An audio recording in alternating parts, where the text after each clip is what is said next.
Bem-vindo ao programa Bíblia Aberta. Hoje será, infelizmente, o nosso último episódio sobre o tema do grande conflito. Esperamos que o tema desta temporada tenha sido importante para o crescimento da sua fé.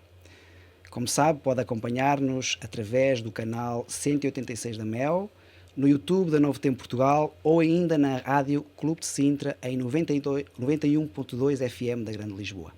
Muito obrigado por ligar-se à Novo Tempo. No episódio de hoje, que é o último desta série, vamos falar sobre o triunfo do amor de Deus. E para nos ajudar neste estudo tão importante, temos connosco os pastores Pedro Esteves. Bem-vindo, Pedro. Olá, Paulo. E também a pastora Ana Santos. Olá. Ana dos Santos. Dos Santos. Muito bem, obrigado pela vossa presença. Espero que este último tema possa ser enriquecedor, não só para nós, que aqui estamos, mas também para o nosso auditório. Será seguramente. Eu gostava de falar convosco e também para o nosso auditório e dizer que nós temos aqui uma revista muito importante. Esta revista fala-nos destes temas, porque tem o que é o pecado, como surgiu o mal e como se libertar de toda a dor. Nós temos estado a falar nesta série, nesta temporada, sobre estes temas e nós temos esta revista, A Cura do Pecado, para entregar gratuitamente a todos aqueles que nos assistem. E é realmente uma revista que tem um guia de estudos muito importante. E é uma excelente oportunidade, sem dúvida, para as pessoas poderem aprofundar este tema. E podemos dizer que o tema desse guia está muito ligado, de facto, ao que nós, durante esta temporada, estudamos, uma compreensão sobre o que se passa no mundo, o mal, como é que nós estamos envolvidos nele e como é que podemos sair vencedores. Muito bem, então está disponível para aqueles que quiserem. Bem, hoje nós podemos encarar o coração com o coração cheio de esperança, um futuro. Porque ao longo desta temporada vimos que, apesar de existir um grande conflito e apesar de sabermos que Satanás quer enganar e destruir o ser humano, temos um Deus que o ama e que está a preparar um lar maravilhoso, não é? Um lar perfeito nos aguarda. O Apocalipse 21, do versículo 1 ao versículo 7, o apóstolo João tem uma visão da parte de Deus e ele diz: vi um novo céu e uma nova terra, porque o primeiro céu e a primeira terra passaram e o mar já não existe. E eu, João, vi a santa cidade, a nova Jerusalém, que descia de Deus como uma esposa para o seu marido. E ouvi uma voz no céu que dizia: eis aqui o tabernáculo de Deus com os homens, pois com eles habitará, e eles serão o seu povo, e o mesmo Deus estará com eles e será o seu Deus.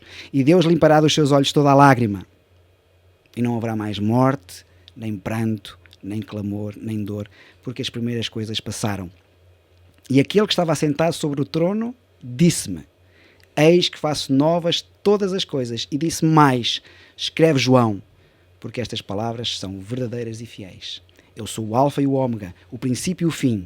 A quem tiver sede, de graça lhe darei da fonte da água da vida. Quem vencer, herdará todas as coisas. Eu serei o seu Deus e ele será o meu filho. Estas palavras são palavras gratificantes, palavras maravilhosas da parte de um Deus de amor que quer restaurar as suas criaturas e dar-lhes um lar perfeito, um lar isento de corrupção, isento de morte, isento de dor, isento de sofrimento. E por isso, Ana, para ti eu gostaria de perguntar que palavra é que nós podemos definir o futuro, o que vem aí, não é? E como é que nós podemos fazê-lo e porquê? Seguramente esta palavra estamos em sintonia na que eu vou dizer, mas é esperança. Ao olhar para e ao ver aquilo que nós podemos estudar ao longo desta temporada, a luta entre o bem e o mal, o grande conflito, o plano da salvação, nós que aqui estamos no presente dia não podemos olhar para o futuro sem ser com esperança, porque Deus triunfa no fim, Deus é o vencedor. Então não há motivos para que não vivamos um futuro sorridente, um futuro que Deus está ao leme e nós temos esperança nesse acontecimento. Ao longo da história, se nós vamos aos poetas, vamos à história literária, nós vemos que um dos temas que mais se fala é de amor. Poetas escreveram, Camões escreveu, o amor é fogo que arde sem se ver, mas se nós olharmos também para tudo o que está por detrás desse amor, nós vemos esperança. Porque mesmo quando se fala num coração partido, a esperança é que o coração volte a ficar recomposto, que volte o amor perdido a reencontrar. Tudo à nossa volta fala de um tema como o amor, mas a esperança está sempre por detrás. Nada melhor do que neste grande conflito percebermos que pode estar tudo mal à nossa volta, mas a esperança, a certeza que nós temos de uma vitória no fim é uma realidade. Sim, o apóstolo Paulo, ele associa estes três conceitos do amor, da esperança e da fé. Em 1 Coríntios 13. A Bíblia mostra-nos, e eu vou introduzir aqui um dado, um tema muito importante, que é o tema do tempo de angústia. E daqui a pouco vou perguntar ao Pedro este tempo de angústia, que está escrito em Daniel capítulo 12, verso 1, não é? Um tempo de angústia qual nunca houve. E Pedro, como é que nós podemos ter uma esperança e uma certeza neste tempo? Verdade. Eu acho que importa aqui fazer uma consideração sobre não apenas o que significa a expressão o tempo de angústia, mas como é que cada pessoa pode aplicar ou interpretar esta expressão consoante a sua realidade. O que eu vou propor aqui é que o termo tempo de angústia não tem uma aplicação universal. O que é que eu quero dizer com isto? Tempos de luta ou tempos de provação na vida revelam sempre a qualidade da nossa preparação ou a condição em que estamos quando esses tempos chegam. No fundo, dito talvez de uma forma mais direta, concreta, a forma como nós vivemos circunstâncias difíceis, lutas na vida, é um reflexo do que é que nós estivemos a fazer enquanto esse tempo não chegou. Esta é que é a questão. Há casais, nós sabemos isto, aliás, por estatísticas. Muitos casais separam-se, portanto, a sua relação, o seu casamento entra em ruptura durante mesmo, ou após, ou logo após, períodos de grande stress. Crise. E crise que às vezes não tem nada a ver com o casal. Por exemplo, existem números que indicam que muitos casais se separam durante ou após o período de uma doença prolongada que um dos cônjuges teve que atravessar. Um tumor ou alguma doença dramática. Porquê? Durante aquele tempo de crise não houve a capacidade de as pessoas se unirem mais, esgotaram as poucas energias que lhes restavam como casal e depois daquele momento, ou durante, há um afastamento. Afastam-se, separam-se. Sabemos, e isto é dramático, mas é uma realidade estatística, que muitos casais se separam depois do período de luto. Quando perdem, por exemplo, um filho, que será talvez a experiência mais dramática que uma família pode viver. Eu sei bem o que isso é, não é que eu o tenha vivido pessoalmente, mas nasci numa família que viveu o luto, não é? Eu perdi 2 irmãos antes de ser irmão deles, não é? Os meus pais perderam 2 filhos em tenra idade. Portanto, eu nasci num lar muito marcado pelo luto, por eu ouvir a história e compreender a narrativa de como é que se vive o drama de perder 2 filhos no mesmo ano.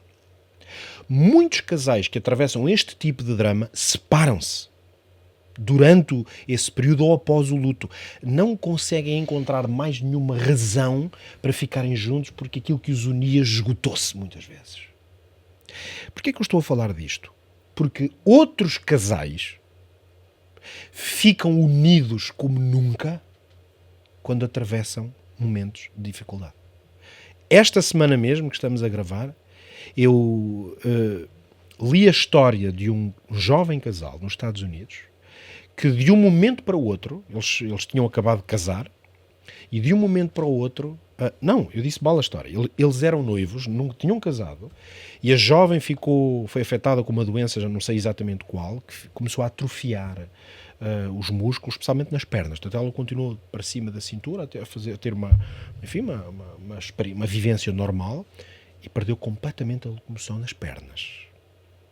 A história é lindíssima, porque ela convenceu-se, quando teve o diagnóstico, que o seu noivo a ia deixar, porque a vida dele ia ficar marcada por aquilo, mas aconteceu o contrário. Ele disse-lhe de maneira nenhuma, então eu queria estar contigo quando tu estavas bem e agora que estás mal é que eu te vou deixar.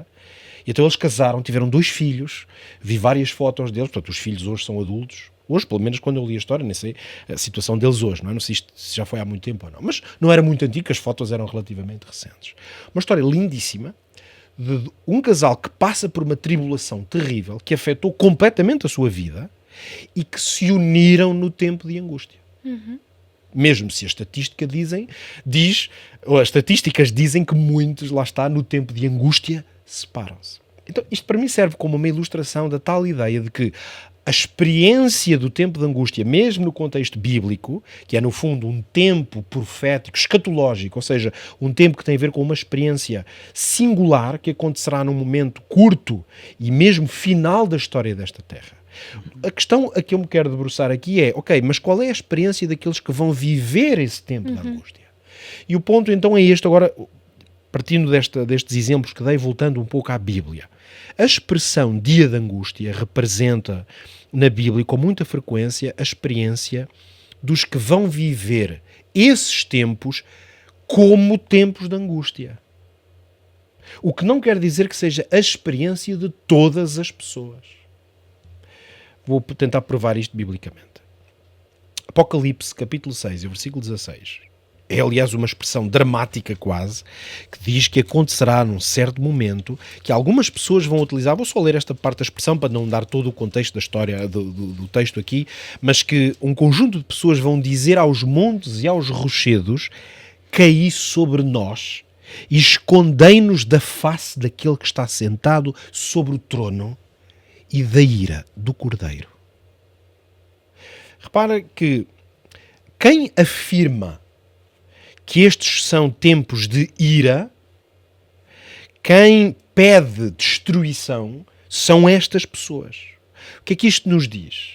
Que a experiência de estar a viver uma angústia terrível e desejar a morte, porque a expressão cair sobre nós aos montes é o mesmo que dizer quer morrer, ou seja, não quer assistir a isto, é uma experiência que um grupo de pessoas vai estar a viver.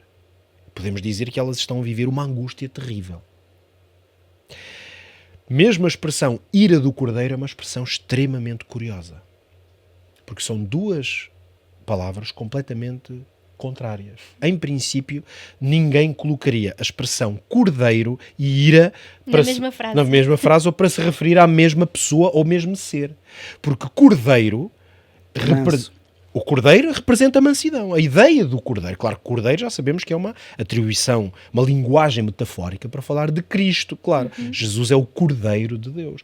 Em princípio, tudo o que tem a ver com o Cordeiro, ele é manso, ele é humilde, não é? Ele é o que ficou em silêncio, foi para o matador em silêncio. E agora fala-se da ira do Cordeiro. Nós falamos de ira é quando falamos de leões ou animais de outro porte. Porquê é que o Cordeiro é aqui designado como um ser que causa medo e temor? Vocês percebem onde eu quero chegar? O Cordeiro é um animal manso. Sim, o Cordeiro, ele representa a salvação, a abnegação. Ele é que se sacrificou. Mas há um grupo de pessoas que diante da face... A percepção deles. É a percepção que eles têm do Cordeiro.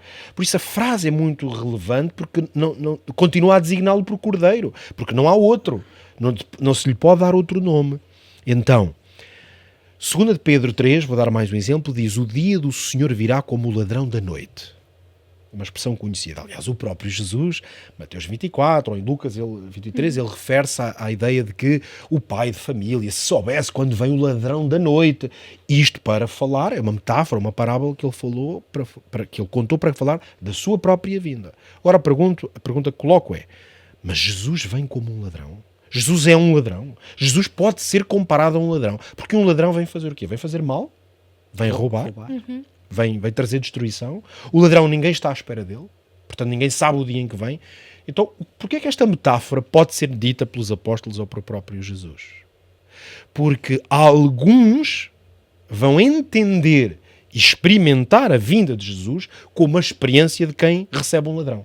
Ou seja, não estão preparados e ele não vem trazer boas notícias. No fundo é uma vinda inesperada para eles. É uma vinda inesperada e sobretudo negativa, porque há vindas inesperadas que são boas, como se eu estou à espera de uma pessoa e ela chega mais cedo e eu fico feliz da vida. É um ladrão porque a pessoa chega e para aquela pessoa ela vai trazer... Mais uma vez uma percepção. Tem a ver com uma percepção. Então, o que eu quero dizer com isto é que o tempo de angústia... ele é designado como tal, particularmente porque muitas pessoas vão experimentá-lo, obviamente, como um tempo de grande angústia. Mas isso não retira que mesmo que haja uma dimensão de angústia, o crente, aquele que está afirmado no Senhor, pode estar confiante durante esse tempo. E basta pensar em palavras como lemos nos Salmos, por exemplo: o justo nunca será abalado. Então nós não podemos dizer que esta expressão vai deixar de ser verdadeira em algum momento. O justo nunca será abalado, diz o Salmo 112, o seu coração está firme e confia no Senhor. Provérbios 10 diz: o justo jamais será abalado, mas os perversos não habitarão a terra. Portanto, o meu conceito aqui é tentar trazer para este conceito de tempo de angústia uma ideia de perspectiva. É possível enfrentar esses tempos de angústia com confiança. Isso tem a ver com a nossa preparação para quando esse tempo chegar. Os crentes justos, nesse tempo, terão paz. Estarão em paz. Há muitas pessoas que acham, é uma percepção errada também, de que o Espírito Santo, ao se retirar da terra nesse momento, porque o tempo de angústia é feito num período muito difícil, onde as pragas começam a cair, não é? As pragas finais, como nós temos na Bíblia e no livro do Apocalipse, não é? Essas pragas, já vamos ver um pouquinho a semelhança que tiveram com as pragas do Egito. Há muita gente que diz que quando Jesus acabar a sua obra de mediação no Santuário Celestial, portanto no lugar santíssimo do Santuário Celestial, e diz está feito, e sai dali, que nós iremos viver sem mediador. Mas isso não está de acordo com aquilo que ele disse: estarei convosco todos os dias até à consumação dos séculos. Quer dizer que, embora o Espírito Santo esteja a ser retirado da terra, de fazer o seu trabalho no coração das pessoas que são injustas e que já tomaram a sua decisão, o Espírito Santo nunca se poderá retirar dos crentes, dos justos, porque o Espírito Santo é o Consolador, é aquele que lhes vai dar a paz nos momentos de angústia. E, portanto, aquelas pragas que começam a cair no tempo do fim, que no fundo, é um reflexo daquilo que aconteceu no Egito, e nós sabemos que no Egito essas pragas só afetaram os injustos. Quer dizer que no tempo do fim os justos serão protegidos destas pragas por Deus. E mesmo no meio da angústia, como tu dizias, terão paz. Não é?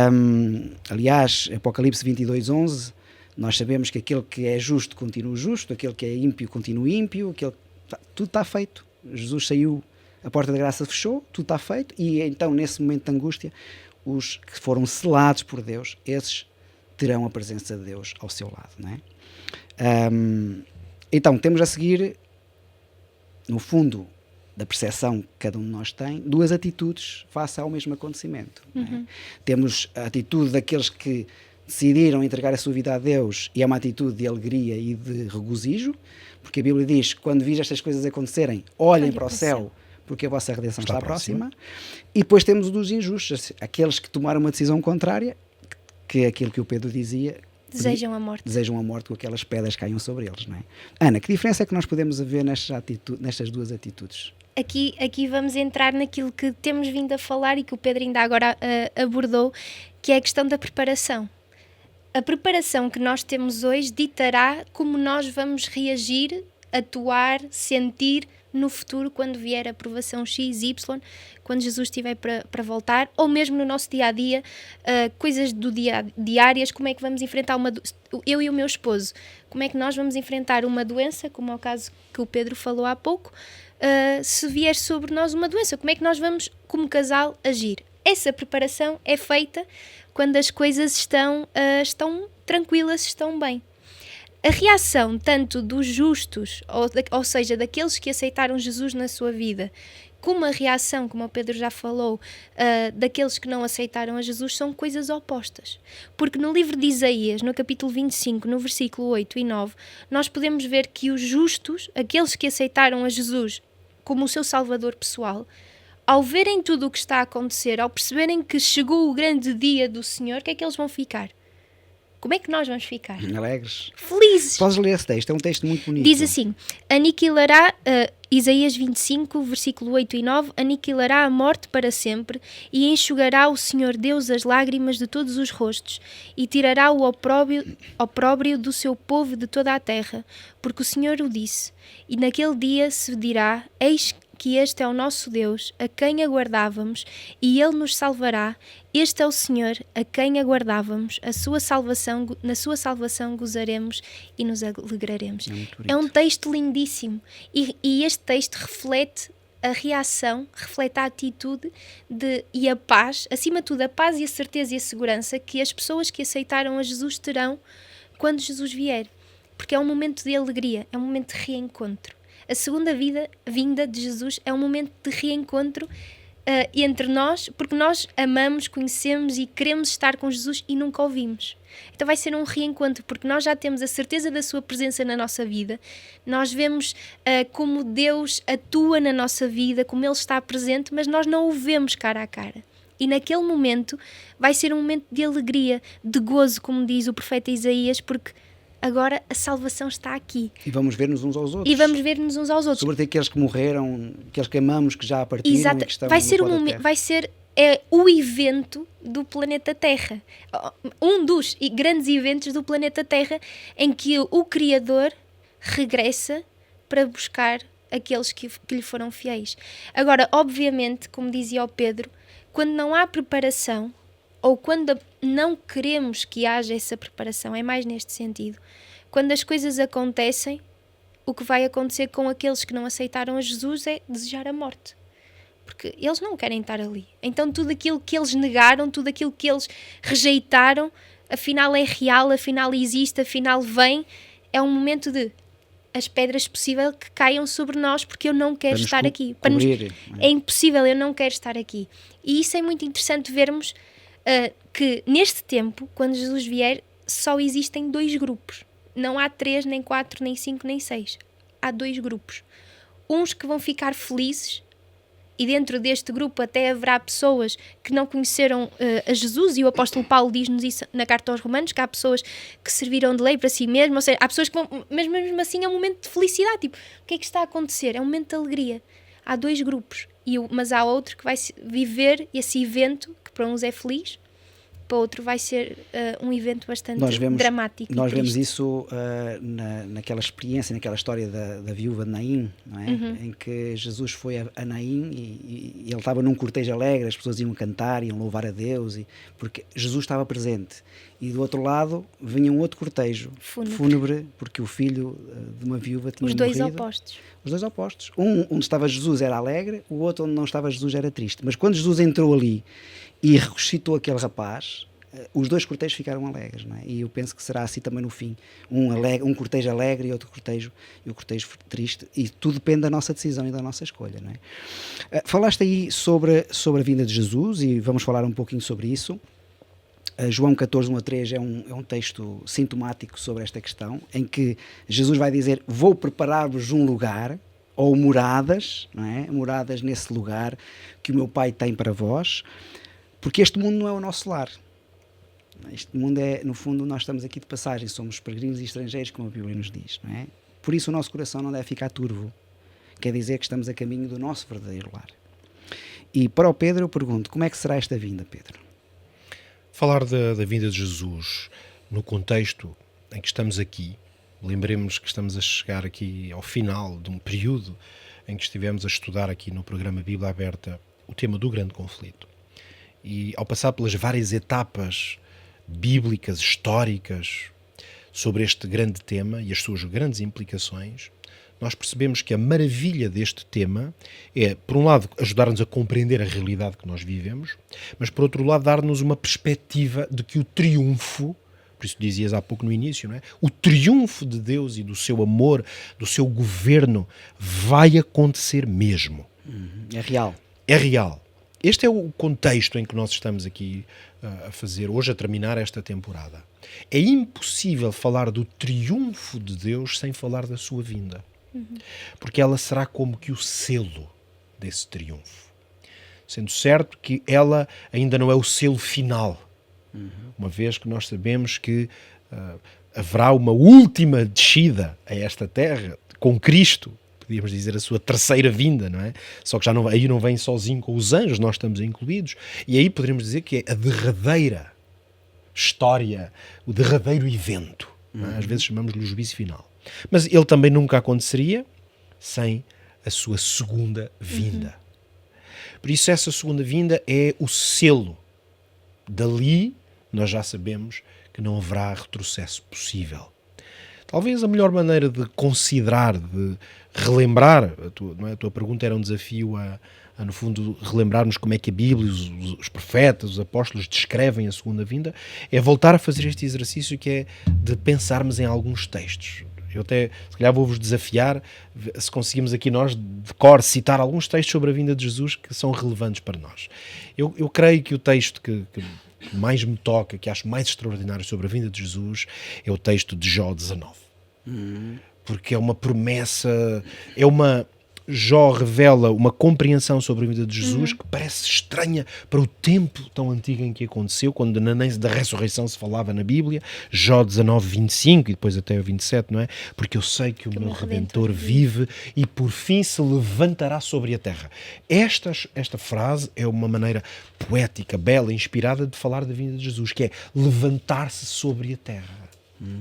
E depois ele diz: depois de consumida a minha pele, contudo, ainda na minha carne verei a Deus. Que é, no fundo, ele já falou da vinda de Jesus, que é Deus levanta-se sobre a terra, e depois diz: a minha carne verei a Deus. É uma afirmação sobre a ressurreição. Que é a ideia de que a pessoa está na terra, a sua carne está ali, a pessoa está depositada no sono da morte e ela volta a erguer-se para poder ver. E depois diz: vê-lo-ei por mim mesmo e os meus olhos e não outros o contemplarão. É muito interessante, é que Jó parece que se está a repetir, vê-lo-ei por mim mesmo, e ele depois volta a dizer, é que não vão ser os olhos de outras pessoas, vão ser os meus mesmos. É para além de uma linguagem poética que está por trás, mas é muito profundo o que Jó está a querer dizer. Por isso é uma descrição extraordinária da manifestação divina. E há muitos outros textos na Bíblia. Não sei se vocês se recordam ou gostam de algum especial. Eu tenho um especial que é especial porque quando eu fecho os olhos e lembro-me, porque eu sei de cor este texto, eu consigo visualizar, no fundo, quase ver, não é? Quase ver Jesus vir e o que é que vai acontecer naquela altura. Que é em 1 São Licenses, capítulo 4, a partir do verso 16, o apóstolo Paulo vai dizer: o mesmo Senhor descerá dos céus com alarido, com voz de arcanjo, com a trombeta de Deus. Ou seja, eu vejo Jesus com os anjos tocando as suas trombetas e vejo um alarido, é audível, é visível. E depois ele diz: e aqueles que morreram em Cristo ressuscitarão primeiro. Então as pessoas a saírem das sepulturas, porque a morte já não os pode prender. Vejo Jesus a dizer: filhos, saiam, porque a morte não vos pode prender. Eles saem das sepulturas incorruptíveis, com um corpo imortal. E depois nós, os que estivermos vivos, seremos arrebatados juntamente com eles. Ou seja, há um encontro. Eu posso vislumbrar encontro de pessoas que foram separadas pela morte, filhos foram separados dos seus pais, os teus irmãos, como há pouco falaste, né, que vão ser colocados nos braços da tua mãe e do teu pai, e depois as pessoas a juntarem-se e serem arrebatadas, ou seja, subirem. E aqui não fala de um arrebatamento secreto, fala de um arrebatamento visível, não é? Nós vamos ser arrebatados, porquê? Porque Jesus não vem à terra. A terra está poluída, a terra está suja, Jesus não toca aqui. Somos nós que vamos subir a encontrá-lo para estarmos para sempre com o Senhor. E ele diz: consolai-vos uns aos outros com estas palavras. Sobretudo nós usamos muito para quando falamos dos funerais, não é? Consolar alguém. Estas palavras são consoladoras, porque quer dizer que as famílias que foram destroçadas pela morte, que foram divididas pela morte, nunca mais acontecerá essa divisão, nunca mais terá essa ausência, nunca mais serão separadas e viveremos para sempre juntos com Deus. Será maravilhoso. Muitos são os textos que, em relação à vinda de Jesus, a mim me tocam. Tessalonicenses, então, é tipo top para mim, porque dá-nos esse conforto, essa paz. Mas textos pequeninos, como quando os anjos aparecem aos discípulos que estão a olhar para cima, quando Jesus está a subir e desaparece nas nuvens, eles dizem: varões galileus, mas vocês estão a olhar para cima porquê? Ele vai voltar. Ou seja, da mesma forma que vocês o estão a ver a ir, ele vai voltar. E essa certeza de que eu vou ver como Jó com os meus olhos. E quase citando, é uma experiência pessoal. É uma experiência pessoal. Citando a Jó, não vão ser outros olhos que vão ver por mim, vão ser os meus olhos. A certeza de que Jesus disse que vai voltar e ele vai mesmo. E nós podermos presenciar, Deus dar-nos essa oportunidade de presenciar, porque Deus podia ter feito a coisa de maneira diferente, podia ter feito de nós descemos ao pó da terra e aparecíamos todos no céu e já estava, mas não, ele vem em glória. Toda a gente, não há ninguém que vá poder dizer eu não sabia, não, toda a gente vai poder ver isso e vai ser uma experiência Eu queria incrível. dizer apenas isto: esta é a razão pela qual eu sou adventista e nós aqui somos adventistas. Estou a utilizar o termo no seu sentido bíblico profundo. E de certeza que muitas pessoas que nos estão a ver neste momento são adventistas. E se não são, precisam de ser.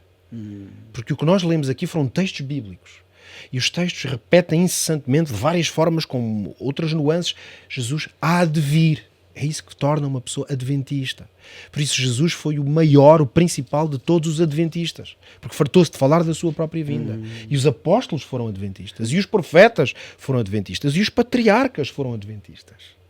Quer dizer, uma visão, um horizonte relacionado com Deus há de vir, há de manifestar-se, é que orientou as suas vidas. E isso é que é ser adventista. Organizamos e orientamos a nossa vida a partir desta compreensão. Jesus vai manifestar-se. Muito bem, o povo do Advento.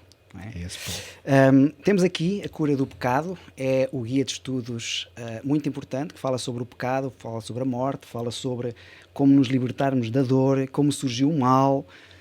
São temas que estamos a estudar ao longo desta temporada e temas que certamente serão muito importantes para si, assim como também estes temas da volta de Jesus. É um guia que o ajudará na compreensão das verdades bíblicas. Este guia é totalmente gratuito e nós estamos a oferecê-lo a todos aqueles que quiserem este estudo. Basta enviar uma mensagem para o 933 939291, 933 939291, pode ser por SMS ou WhatsApp. O importante é realmente pedir este guia, que será totalmente gratuito, e nós daremos seguimento ao seu pedido. Vou repetir o número, 933 93 9291. Já o conhece este número, é um número já que temos vindo a repetir ao longo da temporada. Tenho certeza que este guia será muito importante para si e para a sua família. Não perca esta oportunidade. Muito bem, vamos continuar agora falando um pouco sobre o que é que vai acontecer com Satanás e os seus anjos quando Jesus voltar. Pedro, podes nos ajudar nesta questão? Esse é um tema que é muito relevante, sobretudo que está revelado. Eu acho que é importante, nós que estamos a falar hoje de final, de triunfo, não podemos esquecer que se durante aqui uma temporada, o Paulo que orientou aqui, os vários convidados, se tantos e em tantos momentos falamos aqui sobre a angústia, o sofrimento, as provações que passamos nesta terra, neste contexto do grande conflito nunca podemos esquecer o seguinte: há um culpado. O povo costuma dizer que aqui na terra muitas vezes a culpa morre solteira. Que é uma expressão popular muito engraçada, não é? A culpa fica sozinha. Ninguém quer ficar com culpa de nada. Não é? E Deus não vai agir assim. O facto de Deus ser um ser de amor, de profunda misericórdia, não significa que Ele vai deixar o culpado como inocente.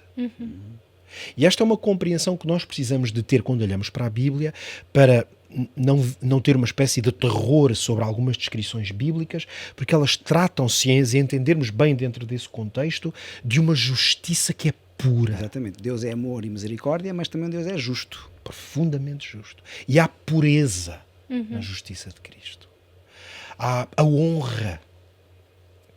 Parece talvez estranho usar esta palavra, mas há honra numa pessoa que vai fazer aquele que gerou caos e desgraça e sofrimento na vida deste planeta durante milénios. A honra de Deus vai ser vindicada. A honra daqueles que sofreram às mãos do inimigo de Deus. Esses serão honrados. Além que Deus não podia ter uma terra perfeita se o inimigo continuasse a existir. Se essa mancha continuasse. Então vamos ler, para alguém que possa não ter tão presente essa descrição, Apocalipse 20, os primeiros 3 versículos descrevem então essa tal prisão, esses 1000 anos. Vamos ler. Eu vi descer do céu um anjo que tinha a chave do abismo e uma grande cadeia na sua mão. E ele prendeu o dragão, a antiga serpente, que é o diabo e Satanás. Para não haver dúvidas, tem 4 nomes. Não é, aliás, a primeira vez que isto acontece no Apocalipse. Apocalipse 12 também dá esta descrição. Então, este ser, dragão, a antiga serpente, o diabo, Satanás, o que é que vai acontecer? Amarrou-o por 1000 anos e lançou-o no abismo e ali o encerrou e pôs selo sobre ele para que não mais engane as nações até que os 1000 anos se acabem. E depois, importa que seja solto por um pouco de tempo. Interessante isto. A imagem que nós vemos aqui, obviamente, é uma imagem simbólica. Em que sentido é que ela é simbólica? A ideia de uma prisão, obviamente, é uma ideia simbólica. Como é que podemos afirmar isso? Porque nós sabemos que Satanás e os seus demónios são seres que não são do domínio do físico. Eles são metafísicos. Foram criados como anjos, aliás, e não perderam algumas dessas características. Enquanto nós, para percebermos bem, porque isto permite-nos dar aqui outras dimensões, são sempre outros temas que se fundamentam. Nós, seres humanos, somos seres de natureza física, não somos seres espirituais. Nós temos espírito, não somos seres espirituais. Quando fomos criados, Deus fez-nos a partir do pó.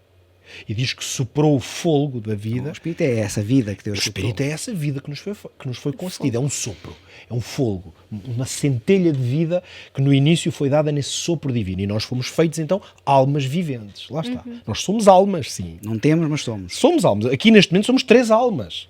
E a pessoa que está lá em casa é uma alma. Não confundir esse termo. Já tivemos a oportunidade de falar desses temas também, mas isto às vezes, ainda por cima estamos no último episódio, ajuda a fortalecer algumas coisas. A alma vivente é a vida que Deus nos concede. Só que nós somos seres que fomos criados a partir da matéria. Logo, nós somos aquilo que somos contingentes. Portanto, nós estamos sempre dependentes destes fatores que nos encerram.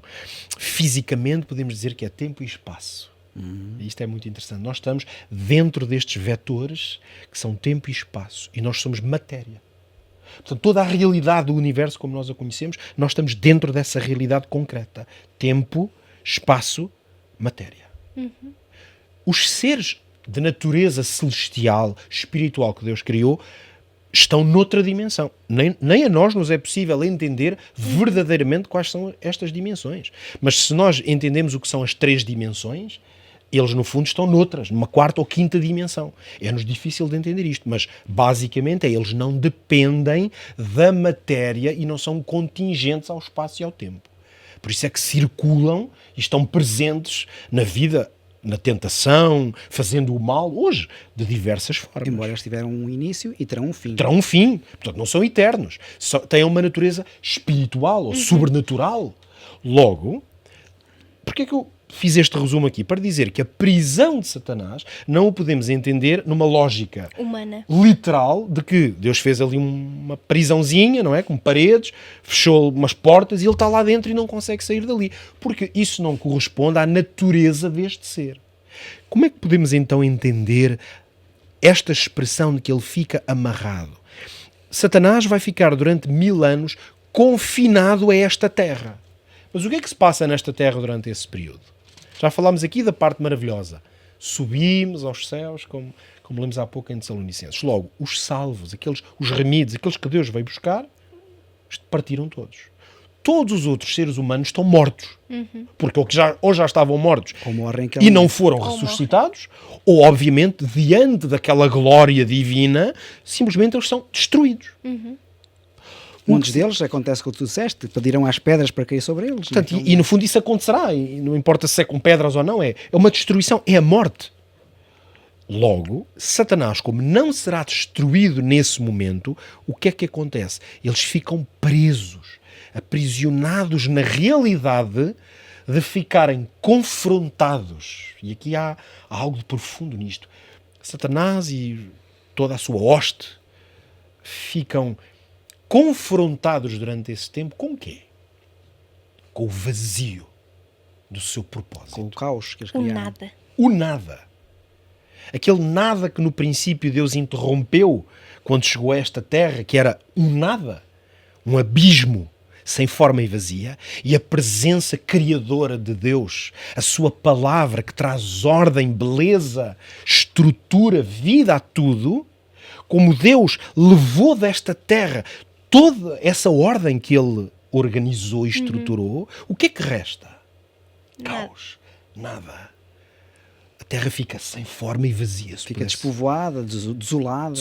Volta quase à forma inicial. Quase à forma original. Aliás, não sabemos, se não quero fazer especulações, mas a vinda de Cristo é com tanto poder e com tanta força que pode deixar aqui um rastro de destruição.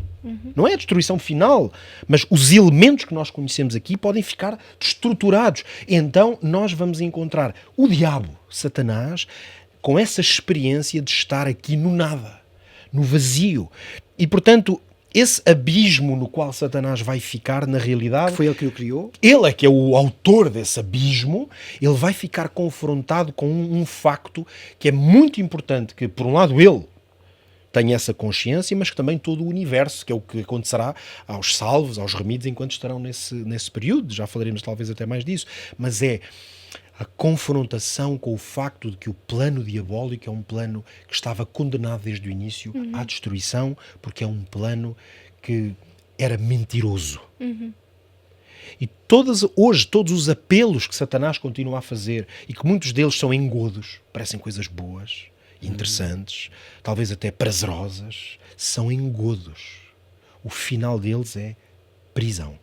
Morte. Nós sabemos bem que nesta terra, quando temos vícios, por exemplo, e somos enredados em vícios de vários tipos, aliás, utiliza-se essa expressão, estamos presos. É uma adição, estamos amarrados. E Satanás vai conhecer a experiência do que é hoje ser aqui um adito, estar viciado em alguma coisa, que é estar aprisionado, que é querer sair e não conseguir. O plano de Satanás é um plano de prisão. E nós precisamos de entender isto. Quem está lá em casa e nos vê precisa de entender. Se na sua vida há alguma coisa que esteja fora da vontade de Deus, essa coisa é uma prisão. Porque tudo o que Satanás constrói aprisiona. E ele vai conhecer a realidade de ficar aprisionado. Por isso é que nós temos em João: se o Filho vos libertar, verdadeiramente sereis livres. Livres de quê? Livres desse pecado que escraviza. Dessas amarras que dessas escravizam. amarras. Então, enquanto a terra fica desolada e despovoada, em caos, falámos aqui, não é? Satanás fica ali, ele e os seus anjos, amarrados, digamos assim, às circunstâncias daquele espaço. O céu tem algo diferente, ou seja, no céu existe uma coisa diferente e os remidos e os salvos estarão lá.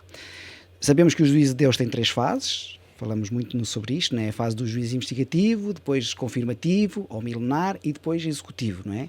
A fase do juízo investigativo começou em 1844, já falámos isso noutros episódios anteriores, terminará quando a porta da graça se fechar, e depois temos o que nós chamamos de juízo milenar, que é os 1000 anos que acontecerá no céu. Quer explicar-nos um pouco sobre isso, Pedro?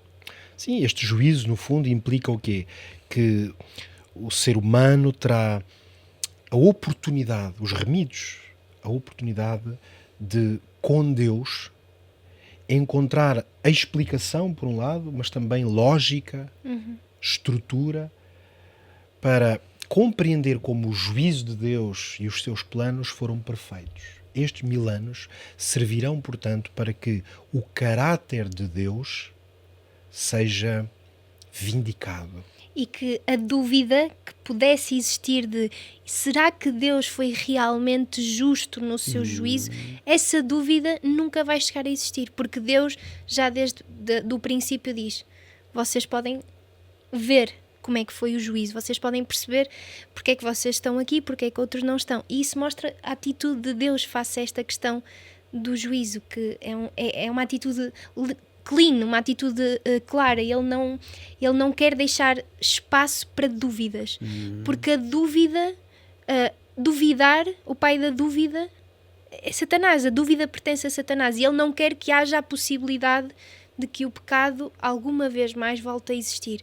E dentro do plano de Deus, é necessário, do plano da salvação, é necessário que este período aconteça para que haja um esclarecimento global e todos percebam que realmente Deus é justo nos seus juízos. Sim, é uma confirmação, no fundo, da justiça divina. Exatamente. E, por outro lado, também do amor de Deus para com o povo, porque Deus deu oportunidades atrás de oportunidades, e as pessoas que não estiverem ali é porque escolheram não estar, não é? O profeta Daniel fala-nos em livros até, não é? Que existiram livros, não é? Abrir-se-ão os livros, e aquilo que estiver escrito nos livros, portanto, os livros são importantes nesta questão. Então, a forma como Deus lidou com o pecado é uma forma perfeita. Perfeita. Tudo o que Deus faz é perfeito, não é? Foram dadas oportunidades aos injustos, assim como aos justos. Aos perdidos, assim como aos salvos. Mas nós temos que escolher e decidir por onde queremos andar. Não é? Qual dos lados queremos estar? Neste grande conflito, queremos estar do lado de Deus?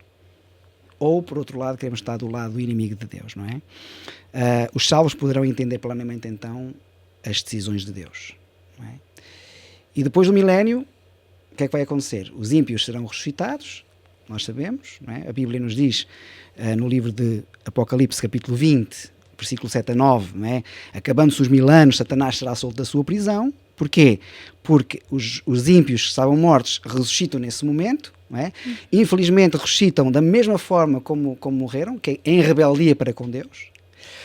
E então vem o que nós chamamos o juízo executivo, onde Deus vai executar a sentença sobre aquilo que é, no fundo, os juízos e, sobretudo, aqueles que estavam mortos naquela altura, que nós chamamos de injustos, ou que a Bíblia diz que são os injustos. Não é? Eles recebem a sentença, que é a perdição eterna, e diz a Bíblia que Satanás sairá a enganar as nações que estão nos quatro cantos da terra, Gog e Magog, ou seja, em todo lado Satanás irá tentar arregimentar um exército para batalhar contra a cidade santa, não é? Que é a Nova Jerusalém, que tinha sido preparada por Jesus e onde os santos estão. Depois diz no versículo 9 do capítulo 20 de Apocalipse: eles subiram sobre a largura da terra, cercaram o arraial dos santos e a cidade amada, mas, nesse momento, desce fogo do céu e os devorou. Não é? Portanto, a Nova Jerusalém está para descer, não pode descer numa terra poluída pelo pecado, a terra terá que ser purificada.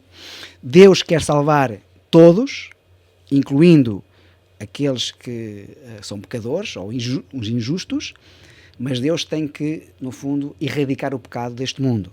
O pecado não pode existir mais. E se eu, pecador, agarro-me ao pecado com todas as minhas forças e não o quero largar, ou seja, não me quero arrepender dos meus pecados e voltar-me para Deus, então terei que ser destruído com ele. E então esse fogo, digamos assim, que destrói o que nós chamamos os injustos, é o texto, é o fogo que purificará a terra, e depois então a santa cidade descerá e será a morada dos justos durante a eternidade. Não é? Malaquias capítulo 4 tem uma expressão que eu acho que é muito importante. Talvez seja um texto pouco conhecido, mas é muito importante. O versículo 1 ou 3 diz assim: porque eis que aquele dia, estamos a falar do dia do Senhor, não é? Vem ardendo como fornalha, todos os soberbos, todos os que cometem impiedade, serão como a palha, e o dia que está para vir os abrasará, diz o Senhor dos Exércitos, de sorte que não lhes deixará nem raiz nem ramo. Mas para vós, aqueles que temei o meu nome, nascerá o sol da justiça, e trará nas suas asas a paz, a cura, e saltareis como bezerros da estrevaria, pisareis os ímpios, porque se farão cinza debaixo da planta dos vossos pés naquele dia que estou a preparar, diz o Senhor dos Exércitos. Será um dia feliz para muitos, mas triste para aqueles que não aceitaram Jesus. Mas a grande notícia é que a oportunidade ainda é hoje. Não é? Se hoje ouvis a voz de Deus, não endureçais os vossos corações, como os pais no deserto. Portanto, o tempo que nós temos para abrir o nosso coração à influência de Deus é hoje. E, portanto, se nós queremos que este dia de Jesus seja um dia especial para nós, um dia de alegria, um dia de felicidade, então está nas nossas mãos termos essa decisão. Ana, há 2 eternidades à distância de uma decisão. Podes-nos falar um bocadinho sobre isso? É verdade. Deus ama-nos tanto que nos deu liberdade. E Ele não quer que ninguém o ame de volta por obrigação. E aqui nós vemos os 2 conceitos de eternidade.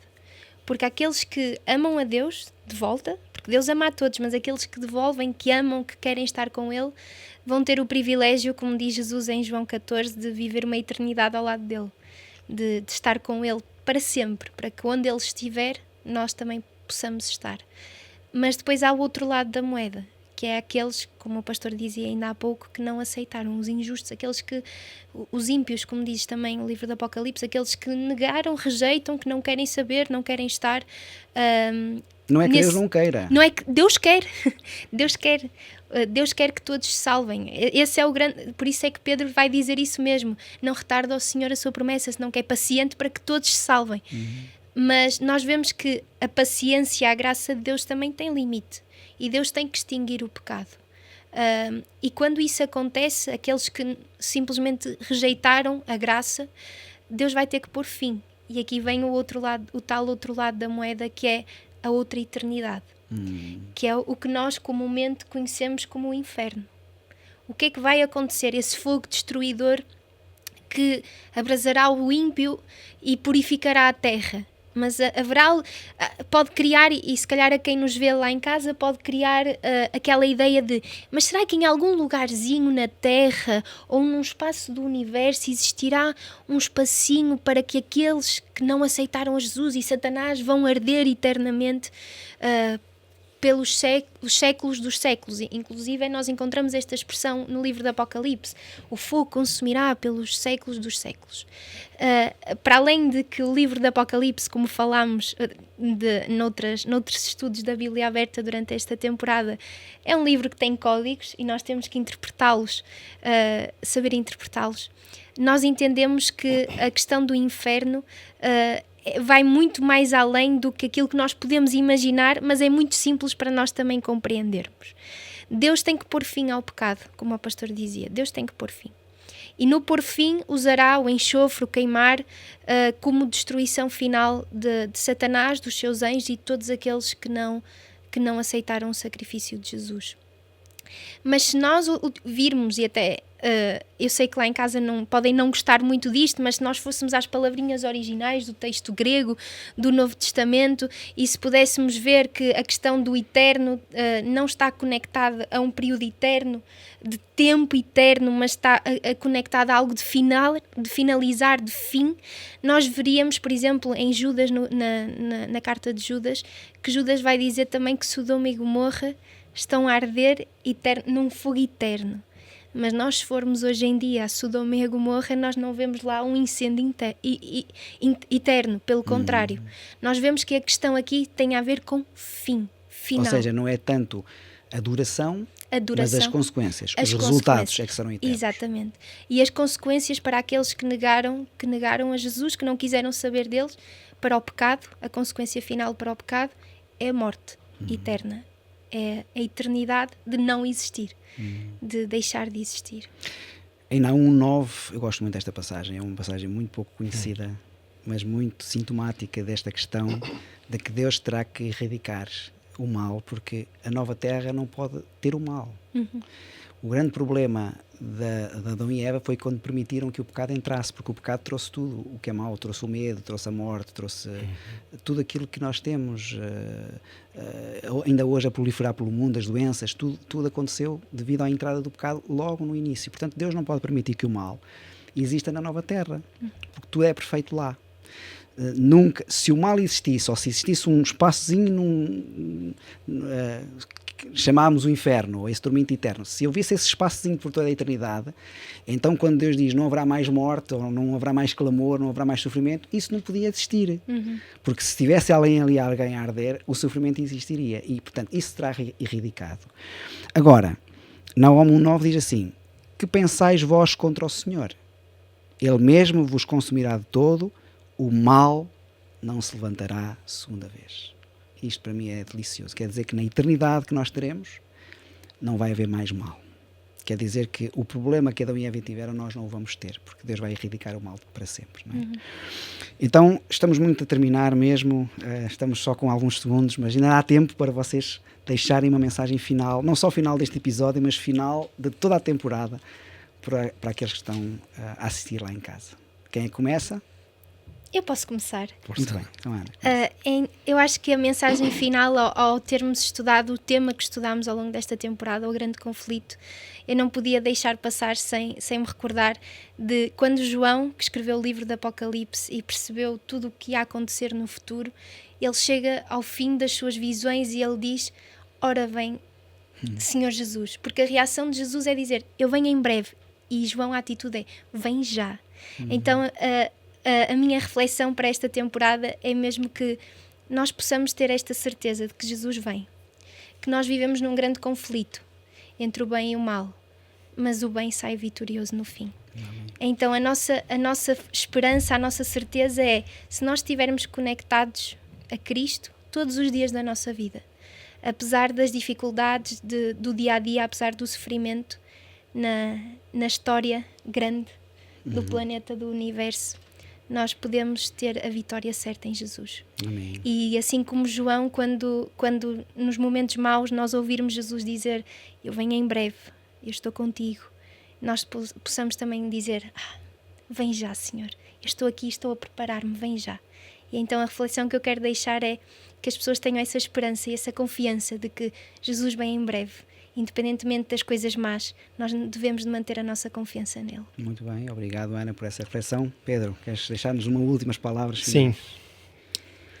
Eu sou muito sensível à ideia de que Deus pensou desde o início a vida neste planeta para uma estrutura perfeita. A ordem. Aliás, a expressão shalom, creio que é a expressão bíblica que resume esse conceito. Não é apenas paz, é a plenitude. É a harmonia perfeita entre todas as dimensões da vida. Deus criou este planeta, a vida, o ser humano, a natureza, os animais, numa estrutura e numa ordem que é absolutamente fabulosa, onde todas as coisas encaixam, como Jesus, como o Criador dizia no início, era tão bom, era maravilhoso. O caos que se instalou pode explicar-se desta maneira tão direta. É a desordem. É tudo o que aniquila ou altera a estrutura maravilhosa que Deus criou. O que vai acontecer na história, no final da história desta terra, como nós a conhecemos, mesmo quando lemos estas descrições que vimos de destruição, de fogo que vem, não tenhamos medo nem nos assombremos com essa descrição, porque ela é a descrição de Deus a repor a ordem inicial. E quando Deus colocar todas as coisas novamente no seu lugar, o que este planeta vai conhecer é Shalom novamente, é ordem, é harmonia, é equilíbrio perfeito entre todas as coisas. Isto é o que Deus quer. Enquanto isto não acontece, como é que nós somos afetados aqui nesta terra? E esta é a minha última palavra. É que nós podemos escolher, tanto quanto nos é possível, a estrutura, o equilíbrio, a harmonia que Deus planeou. E isso nós ainda podemos escolher. É procurar descobrir na sua palavra, a Bíblia, aquilo que Deus determinou como fazendo parte dessa ordem e dizemos, se isto é a ordem de Deus, eu também quero. Se esta é a ordem de Deus para a família, é este tipo de família que eu quero. Se esta é a ordem de Deus para a minha saúde, é esta ordem que eu quero. Se este é o dia que Deus determinou para ser o dia de celebração e de adoração, é este dia que eu quero. É a ordem que Deus estabeleceu, é a que promove harmonia e felicidade. Escolha essa ordem hoje, porque é a melhor maneira de estar preparado, porque é essa ordem que Deus vai restabelecer. Que Deus o abençoe.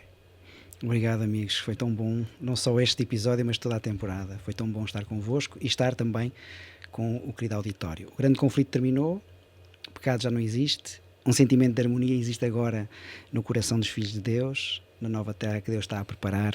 Não haverá dor, nem sofrimento, nem separação, nem clamor, nem morte. Amém. Todo o mal cessou, será tudo perfeito e por toda a eternidade todos os salvos dirão: louvado seja Deus, porque Deus é amor. Amém. Chegamos ao fim desta temporada do programa Bíblia Aberta, dedicada ao grande conflito. Foi muito bom tê-lo desse lado em todos os episódios desta série. Ficou alguma coisa sobre o tema de hoje ou sobre algum dos temas passados por resolver, por dizer? Tem alguma dúvida sobre o mesmo? Ou então quer deixar-nos a sua sugestão?